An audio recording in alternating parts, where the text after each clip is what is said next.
সৃষ্টির শুরুতে যখন কিছুই ছিল না, আল্লাহ তাআলা তার কুদরতের হাতে মাটি থেকে সৃষ্টি করলেন এক অনন্য সৃষ্টি।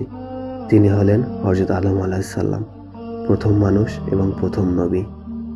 আল্লাহ আদম আলাইহিস সালামকে এমন এক জ্ঞান দান করলেন যা আকাশের ফেরেশতারাও জানতো না।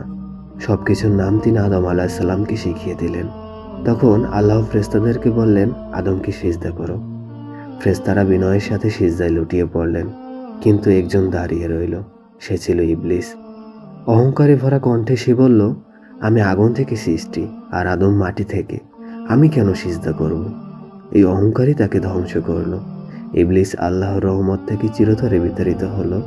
এরপর আদম আলাইসাল্লাম ও তার স্ত্রী হাওয়া আলাইসাল্লাম জান্নাতে বসবাস করতে লাগলেন। সবকিছু ছিল তাদের জন্য হালাল, শুধু একটি গাছ ছাড়া। কিন্তু ইবলিস আবার ফিরে এলো, মিষ্টি কথায়, ধোকায়, কুমন্ত্রণায় তাদের ভুল করালো। ভুলের পরপরই আদম আলাহিসাল্লাম বুঝে গেলেন এটা ছিল অন্যায়। চোখ ভিজে উঠল, হৃদয় কেঁপে উঠল। তিনি বললেন, হে আমাদের রব, আমরা নিজেরাই নিজেদের উপর জুলুম করেছি।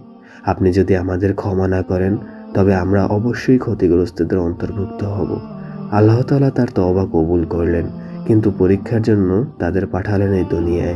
এই দুনিয়াই আমাদের পরীক্ষা। আর আদম আলাহিসাল্লাম হলেন সেই পথের প্রথম পথিক।